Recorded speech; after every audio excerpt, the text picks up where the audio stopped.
Hello everyone. Welcome to Democracy in Reels, a podcast presented by Bangladesh Social-Cultural Forum or BSCF as a part of our work under the DDI South Asia Initiative. I am Safid Rahman and I will be your host for today's conversation. Our topic today is something that affects virtually every society in South Asia but is becoming increasingly difficult to answer in simple terms. The future of democracy in South Asia. We often talk about democracy through elections, political parties, and government. But democracy is also about institutions, accountability, citizens, young people, information, trust, perhaps most importantly, whether ordinary people actually feel they have a voice in the decisions that affect their lives. And today I'm very pleased to be joined by someone who has spent much of his professional life working precisely at the intersection of democracy, accountability, and civic participation. Narayan Adhikari is the co-founder and CEO of Accountability Lab Nepal and has worked for more than 2 decades across civic engagement, accountability, democracy, and governance governance in Nepal and beyond. Naranda, welcome to the Democracy in Reels. It's a pleasure to have you with us. Thank you, Safayat. Great to be here. অনেক অনেক ধন্যবাদ for having me for this podcast. We are honored. So, before we dive into the bigger questions, I would like to start with you personally. We hear a lot about democracy as a political system, but the people who work on democracy usually have much more personal relationship with the subject. Uh, could you briefly introduce yourself, your work with Accountability Lab Nepal? What draws you personally to question of democracy in our region? All right. Thank you so much. That's a good question. It's $1 million question. But I think democracy is for me is a if you if you understand from a very complex point of view, then it's always a complex term. But if you try to understand from a simplest uh, point of view, and it's always a simple term. That is, as you already mentioned in the opening of your podcast, you said whether the rule is set by the citizen or not, and whether there is a equality, whether there is a justice, whether there is a voices of people actually playing the central role in doing and deciding what is needed for the for the for the citizen, right? And that is actually what I see that the democracy is about. So with the accountability labs, so we engage active citizen, responsible leaders, and accountable institutions, so that these elements interact openly, fairly, and and to debate about what they think is the best way to govern their own society in a very collaborative manner, so that the so-called this the complex concept of democracy actually becomes the way of life, like you mentioned about how do they behave to each others, how do they establish their relationship in relation to exchange of knowledge, exchange of resources, livelihoods, the opportunities, and social cohesions and collaborations. So I think it is something that always governed by the best wishes of the citizen, right? How citizen engage in this process is something is democracy is going should address. So with accountability lab, as I mentioned, we support young people like you guys, for example, to let them think what they think the future looks like for their communities, for their country, and for the entire world. We work with the elected officials, government bureaucrats, or any leaders that are responsible for making decisions. So how fairly they make the decisions, right? What evidence, the stories, the voices they use to make the decisions, so that decisions cater the need of the people, right? Not the need of a few leaders, for example. So I think the democracy is something that has to deliver on the best interest of the citizen. And then with accountability lab, we try our best efforts towards that end. Very insightful things. Uh, I might need a follow-up on this. Was there a particular experience in your own journey that made you realize that accountability and democratic participation were something you wanted to dedicate your career? Okay, so that's a good question again. Thanks for asking this. My career started while I was studying the forestry long time back. So that time I was thinking that I want to be a good forester, a ranger, working in the conservation, wildlife preservation, the environment and climate change. So I obviously work and learn that the problem that we are facing on everyday life. So there's the deforestation, there's the corruption in the logging industries. I have also seen how the animal human conflict is actually creating further conflicts in our societies. How the environmental destruction is actually creating further destruction in the way of human livelihoods. So seeing those, I realized that it's not about what I want to be as a forester, right? Or a ranger or a conservationist, but it's something that I did. The key problem is lack of accountability, lack of citizen participation, lack of real stories and data, and most importantly, there's a lack of innovation. Right? You need innovation as things are becoming complex and complex. You have issue of climate change, poverty, and corruption. So a lot of things, these things actually plays sometimes knowingly, sometimes unknowingly, when it comes about whether you want to make things better or worse in any sector. It could be in disaster response or public service delivery or education or health. So I think my crossroad was whether I want to continue my career as a forester or I want to do something more important that is about building accountability. And for that, I cannot just do like something that people have been doing. It's just running, just keep organizing events and doing seminars or workshops. We needed to find something that are more innovative, that are more youth friendly, that are more fun to work.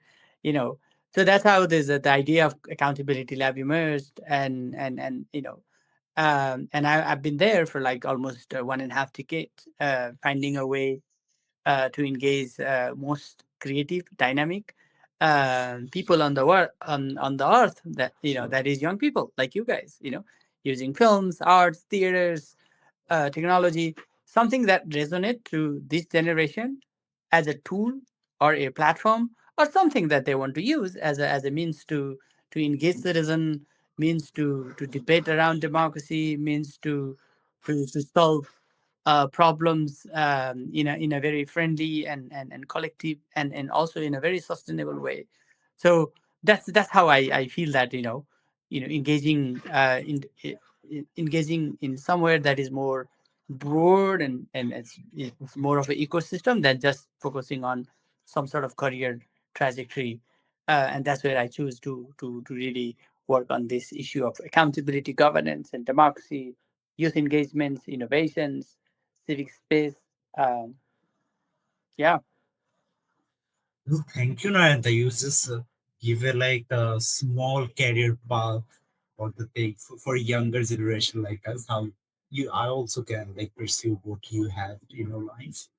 Uh, if I like zoom out from the state of democracy in South Asia and look at the region as a whole, South Asia is like incredibly diverse region. We have difficult or different political systems, histories, cultures, levels of institutional developments, but we also share many challenges. So my first quantitative question will be, what are the major challenges democracy in South Asia is currently facing, and what might these shape in future? sure. I think before I go into challenge, I also see there's a lot of potentials and opportunity. you know the the the one of the most exciting things is about young people, the surge of young people, thinking about democracy, talking about democracy, and doing about democracy, right? Young people coming out of their comfort zones, and putting concern of what government is doing for them, and what matters for them, when it comes about public service delivery, or any sort of opportunities. So you see the surge of young people, moving from a very safe comfort zone to coming to the streets, and fighting for democracy, and using their own way of doing protests, using social media, for example, or music, or any tools that is more resonating to them, and expressing their voices in different ways, is I see is a huge opportunity.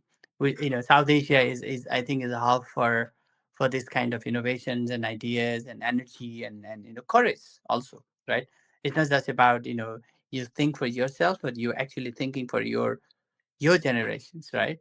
Even future, even for the future generations, but also learning from the previous generation. So sort of like intergenerational aspiration, the idea, the collaborations that you see is a tremendous opportunity. However, you also mentioned, with all the opportunity, the challenges comes, which is I think is always inevitable, right? You cannot deny of any of the challenges, and with the crisis you brings opportunity, and with the opportunity, the crisis may comes again, and it's I think it's simply a life cycle. So the current challenge is, of course, when we think of real citizen participation, at the country level, or at the very hyper local grassroots or bottom level, to the regional cooperations, right? Cross country relationship, right? There is always the challenge of proper effective participations, the participations of sharing voices, using data, listening to each other, and to understand that that we all are equal, and everybody's voice matters, no matter where you come from, what your background is, right? So the biggest challenge at the moment the South Asia facing is the real identity, and this and also the threats of the humanity, that are like you know seeing each other as a different entity, rather than we are the collective human being. And the technology, on the other hand, of course, you know technology is coming with a lot of opportunity, but also it's also propagating huge misinformation and disinformation, and sort of like creating confusions and chaos for people to understand what the real facts is, and a lot of automated narratives that are coming, that actually dismantling the very natural, the organic thoughts of the common peoples. So um and then you have, like, in every society, including South Asia, is you always have this extremism everywhere, be you know around social values, identity, and religion, or use of technology. So there is always this sort of extremism, right? Is always there. So which I think is also creating some sort of problems, in one way or other, against what we actually aspire as a citizen of the South Asia, is a South Asia that are friendly nation to each other's, cooperations, collaborations, sharing, learning, and then understanding, building that empathy towards each other's, with something, of course, there at some points. We're not hugely divided. We're not like massively confronting to each other's, but at least there are something, we feel that there must be some collaborations, there must be some innovation, there must be some exchange of good ideas, exchange of resources, supporting each other's, sort of like uh, inspiring to each other's. It's I see is still not at that level. So there's obviously there's then other challenges is that the civic space is shrinking. right? And I'm not just saying civic space shrinking, civic space is shifting. You know, the way that the civic space used to be in the past with the established, the institutions, NGOs, or any forms of think tanks or any forms of community organizing is now shifting because of the young people coming into the space, and with the nature of the new generations and their aspirations, their ideas, the way that they want to organize themselves, the way they want to, plan, they want to see how the future looks like, their aspirations, their collective narratives is completely different. So our civic space is shifting, the generations is shifting, the voice is shifting, the speed of this aspiration is shifting. However, our approach or our way to address them is actually still the same, right? How do we align? How do we align our approaches, our engagements, and the support system so that the speed of shifting, you know, um, and the approaches align to each other's, and you actually see something happening, right? It's not that, like, young people on one hand is using technology, they're moving fast, but then you have like the resource system and the support system and the society, the institutions, the rule of laws, our political systems, they are not actually moving, they're still there. Then you got a problem.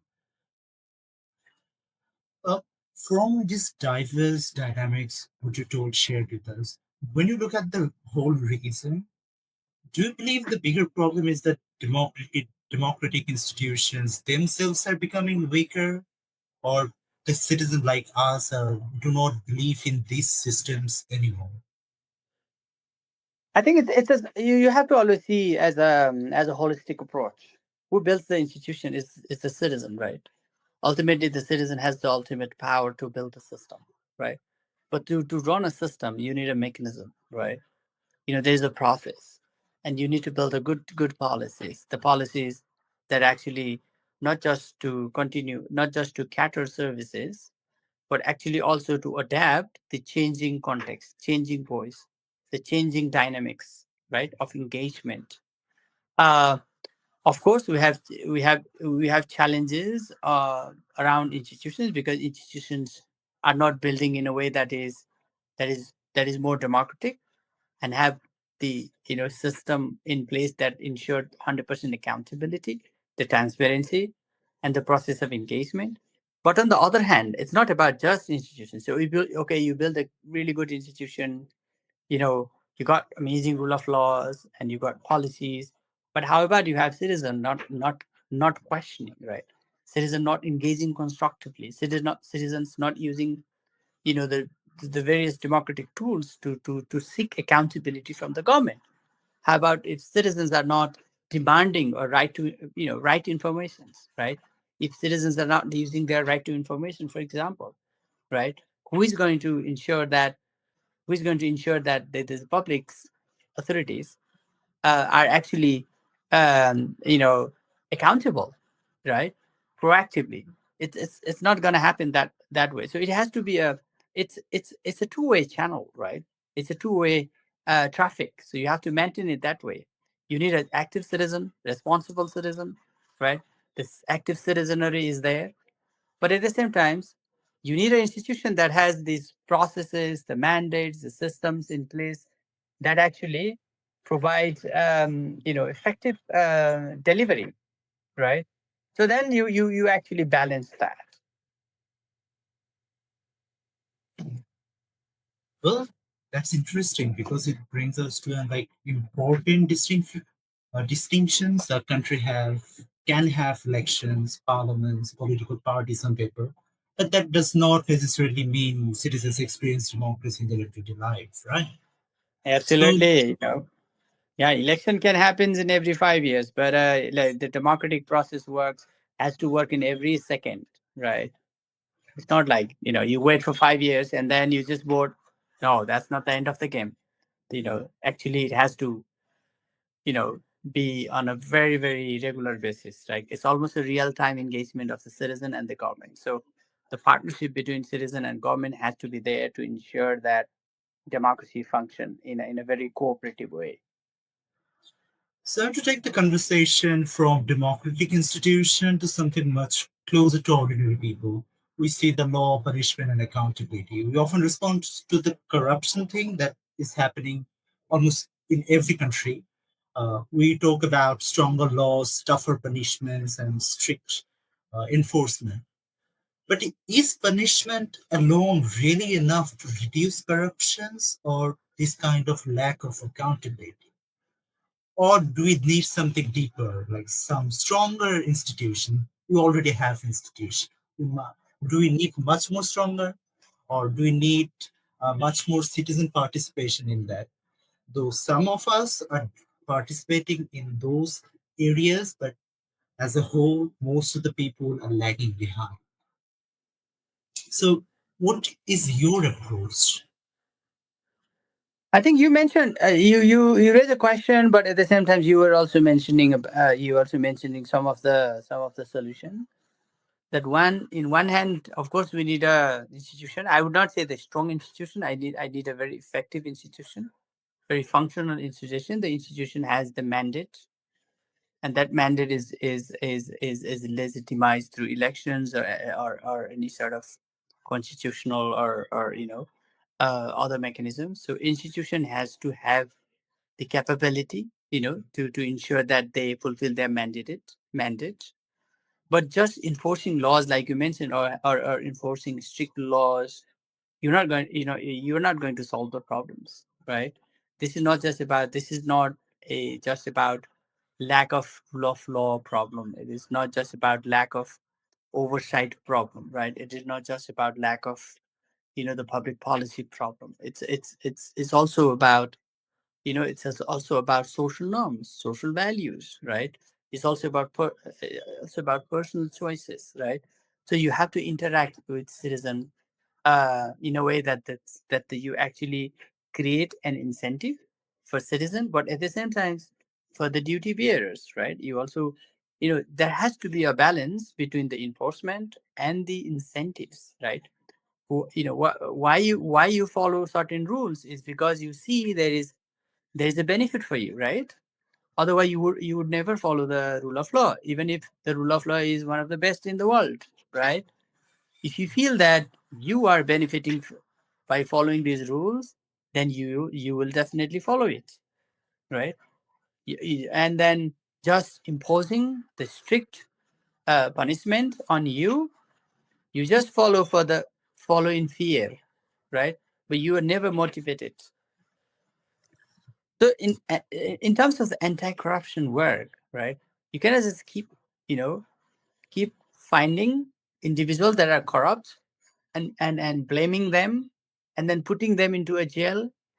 You're not going to solve this problem, because it's not just about just catching some of the corrupt individuals that person has has did, for example, some, let's say, misappropriations of the public fund, or taking some bribery, or manipulated some policies. uh, I think it's an ecosystem problem, right? It's problem related to institution, it's problem related to individuals, that comes from social values, social norms, and it's also about the mandate and the capacity of the institutions that may enable the individuals, so that that individual can function in a more effective and transparent way, right? Sometimes you have individuals that you know with high integrity and honesty, but it's because that person is not able to deliver, is not because that person is corrupt or had a bad intention, but it's simply because that person's never had a support system, right? That person never had the capacity to deliver in a rightful way, in a rightful manner. Then so it's not just like one or two approaches. I think it's a multiple factors, from social to political, and then the institutional, and then most importantly, of course, economic factor as well, right? And especially in the South Asia, and there's a common word, you go everywhere like, oh, why officials are corrupt because they many people argue that, oh, they have very little salary to survive, for example, right? um, and then maybe there's other these economic incentives that someone may get is because the society values who has the money, who has the power, who has tangible outcomes in their society, right? Who is going to encourage, or who is going to follow someone who has nothing but just integrity and honesty? Nobody. It's very hard these days, right? But our challenge is how are we going to establish a system or a culture, or you know or how we reflect those into a policy, right? And institutions that, for people to survive, they need a decent economic opportunity, jobs, and incentives. But for them to deliver effectively, they need to be enabled with the capacity and the resources they need. Otherwise, it's not simply easy to tackle corruptions. You can just try to eliminate some of the symptoms, but you're actually not dealing on the root cause, which is lack of accountability, lack of integrity, right? Or maybe some other social and cultural norms and values that are actually playing, a different role on either promoting corruptions or also discouraging corruption. So that has to be identified and then actually set up a system that is that align to the context. Yeah, I think it's about like me, my friend, and everyone should like participate in this thing to make it actually work. Now I absolutely. want to, yeah. So if I like bring the democracy in the digital age, the present era, so young people like me in South Asia, politics increasingly happen not only in parliament or newspaper or public meeting, but on Facebook, TikTok, YouTube, Instagram, and other digital platforms, right? Social media made it much easier for ordinary citizens like us to express ourselves, organize, or participate in public debates. At the same time, we have misinformation, disinformation, online harassment because of our views, of our political polarizations. So the question can be, is digital or social media increasing democratic participation in South Asia, or is putting democracy more at risk through misinformation and polarization? I think it's both. I would say, as I mentioned earlier at the beginning, that of course this technology, this new wave of digitalization technology, and lately with the artificial intelligence, first is creating more access, creating more data, informations, and the platform. And I call it, alternative platform for civic space. That's why I was talking about shifting civic. It's not about shrinking civic space, but it's like shifting civic space with the surge of technology, with the surge of the internet and the artificial intelligence. It is obviously creating more platforms and opportunities. And then, like for example, the young people, why they begin to understand the real cause of the corruption, for example, was not just because they learned in their schools, right? In South Asia, our schools, our curriculum, or education system is still very traditional. Like you have teachers, and the teacher gives long lecture, and then you just follow a bulky curriculums, and you're very much of a marks oriented, grade oriented. However, how do they get all these ideas and knowledge, right? These young people, they had these beautiful tools called internet, social media, right? And then they got this universe of university, right? And they were not really remain within the classroom. They actually get out of the classrooms, and then they had this another classrooms, which is this university of universe, a university, right? Or you may call it a global university, and you didn't have to get a good grades to it to participate in these universities. As you just got a social media, you just use internet or any of these online platforms. So you got to know how things are going around the world.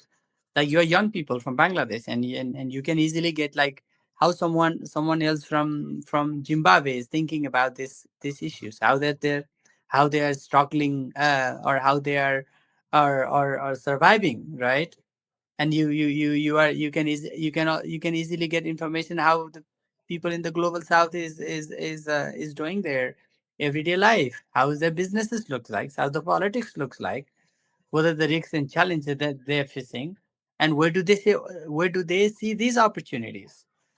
So with this amazing opportunity that was provided by this digital technology, young people got to know what is actually happening.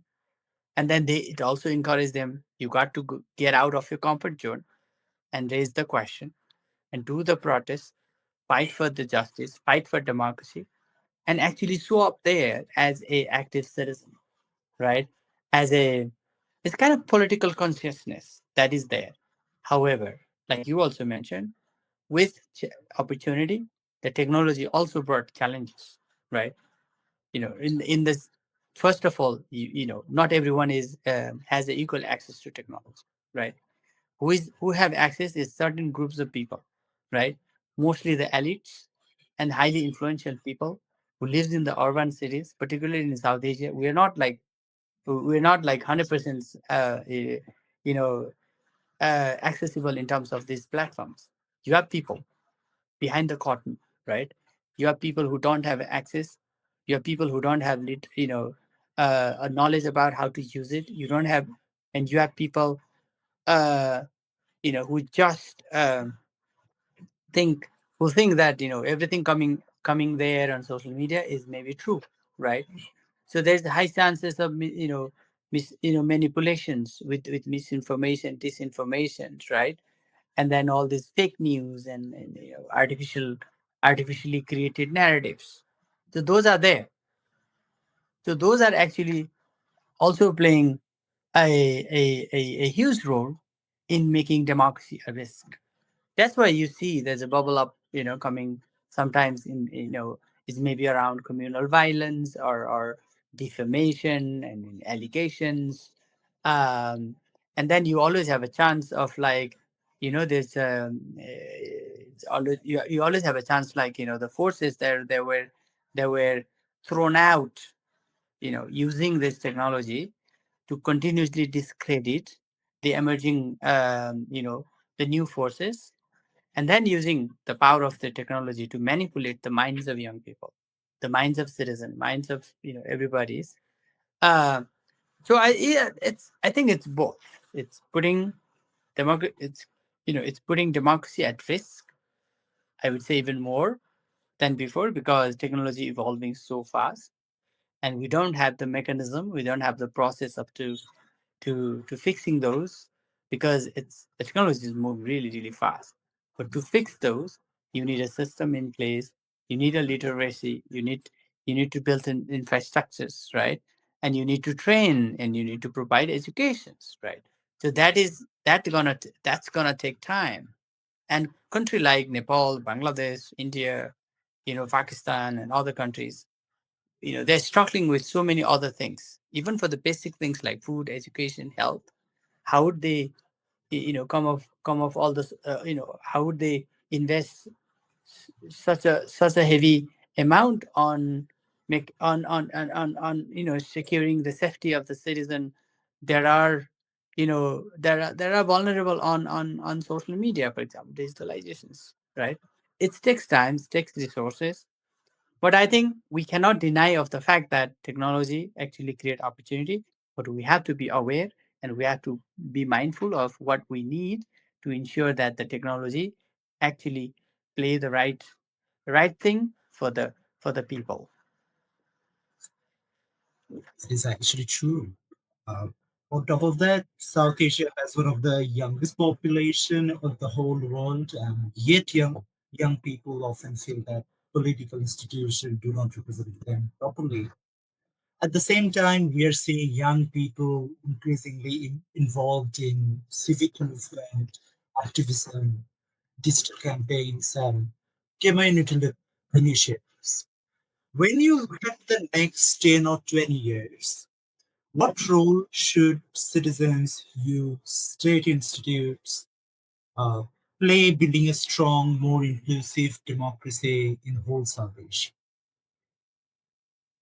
I think citizens have to first come out of their comfort zone and ask question and to ready and willing to fight for the justice for democracy and to demand information that they need to know in terms of what the government is doing for them.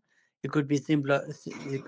It could be as simple as like you go out and ask the information of how your local government is spending on the budget, right? Ask them where they can participate in the next, budget making process. Young people should demand for more resources to innovate new ideas and explore. And the organizations, including civil society, they need to they need to find a collective approach to engage. And then we have this challenge that we are excellent individually, right? But not necessarily collectively. How can we transform this individual excellency into collective excellence, right? Who's gonna create that space where everybody come together and they do things collectively, learn from each others, and build that harmony and trust and empathy, right? Without trust, without active engagement, you cannot build democracy. Democracy is an other way. Tom is about trust between government and citizen. Is about trust between citizen and citizen, right? It's about trust. It's about trust between government and governments, right? So you need to find a way where you feel the most, where you feel that you are enjoying you, but at the same time you have the full ownership of what you say, what you do, and what you get, right? And that's full cycle is about accountability. You cannot just demand accountability from others, but what is your mutual accountability? What so what role you can play as an active citizen, right? As a responsible citizen, and particularly the leaders of the citizens, right? You are a youth leader. What effective role, what constructive role you can play, right? And how you keep exciting your community, right? Like you with the socio-cultural forum, what you do as a leader of these sectors it really matters, and how you embrace the diversities, the talent, the backgrounds, the social diversity. How to embrace them as a power to shift the power, right? So I think more collective, uh, you know uh, of course more resourceful, and then be ready and willing to act, right? Which I think we need as a citizens. But at the same time, government is government. Government has a system. Government has a process. They run with the laws and policies, constitutions, right? They have their own way of doing things, their own cultures, their own legacy, their own traditional traditions. How are you going to break that? Is through interactions, right? Through dialogue, right? And most importantly, through a trust. And I think the future of democracy will depend on how we build a trust. The trust is I think I see as the most important elements at the moment. We have to build not just between citizen and the government, but it's also about citizen to citizen. So I think as a as a leader from civil society, um, we have to work on that to really find to really invest on the this the platform or a space where people come to find a common ground. approach, common ground solution. Okay. I found a very particular interesting fact about South Asia that we often face remarkably similar governance challenges. We tend to work with the national boards. Bangladesh can work with Nepal, Nepal can learn from Sri Lanka, India can learn from the experience elsewhere in the region, or vice versa. So, what role can regional platforms, cross border collaboration like DDI South Asia, play in supporting this democratic resilience? I think, like you mentioned, you got to meet people. You need to make friends. You need to find a way to meet each others, share your great things that you are doing there, right? And then find the common approach. What are some of the common things that we do as a human being, right? What are some of the differences we have? How do we build that trust among these differences, right? And then to understand the areas of opportunities, areas of challenges, and areas of risk. And we need to find the root cause.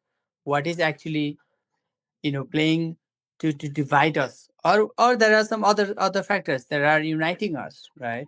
Where do we focus on? Who we bring into the discourse table, right? So the more we approach to be the friend to be a friend to each other, is I think is uh more conducive environments we can imagine of exchange of ideas, exchange of knowledge, exchange of resources. And then with with the open conversations, like you mentioned about resilience, open conversation and dialogues, and understanding the real cause of the problems, and working together to find those solutions. And that's how we can build our resilience.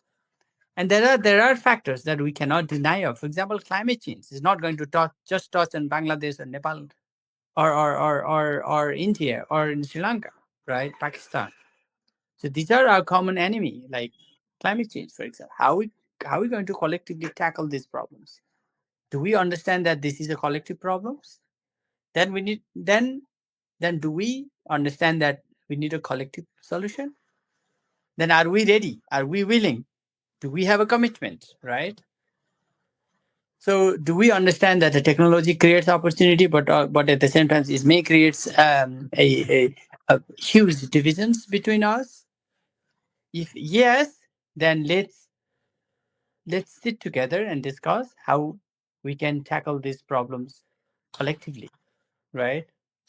So Yes, we're not, absolutely, we are part of the whole, and we are wholes of the part, and we are whole of the parts, right? So we are not actually isolated. So we don't want to work on silos. We have to break the silos if you really want to see things happen in a better way, right? And there are common enemies we have to find: the climate change, the massive, the spreads of disinformation and misinformation, extremism, and any forms of extremisms and war and violence. So these are our common enemies. The poverty, right?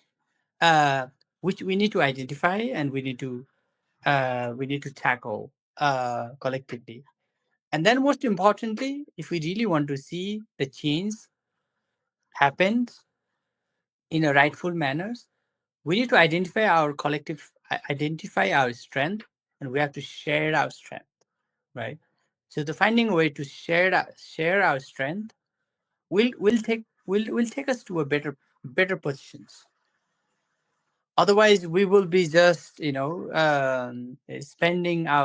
our resources, wasting our time, having a lot of grievances and biasness, of thinking that that you know that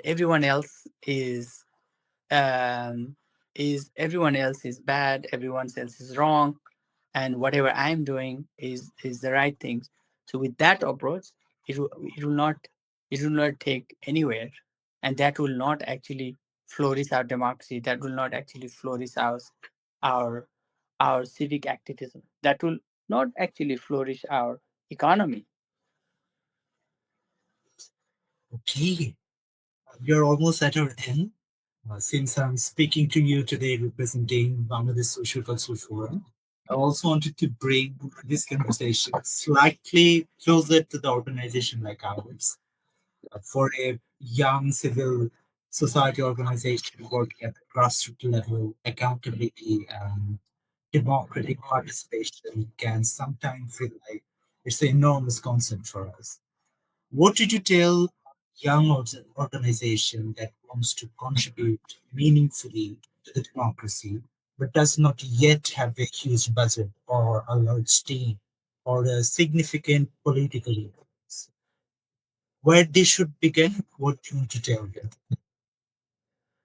I think I would say don't worry about you know you know on how they're going to understand or how do they going to see the so-called democracies. It's always a vague words. Simply do whatever you like to do. The things that is more positive, that's more creative, and something that is going to be super cool for your community, right? Um, and then be ready to listen different ideas, different voices. Diversity is the key. Understanding what others is trying to do will build you more understanding what you are trying to do, right? And be ready to collaborate with any other groups, communities, particularly that's the exchange of knowledge and ideas among young people, the peer to peer learning, sharing is it's something is very very important, right? And then and as a young people, you're very clean. You are very neutral. You are not biased, such an unbiased. You're very creative as well. So take risk, jump in. In areas where you like to jump in. Don't wait, right? And try your best. Be ready to fail. I think failure um, is actually going to be your next success. So this world is now facing a huge crisis of the real democracy, the open democracy, and the crisis of accountability and the crisis of integrity and honesty.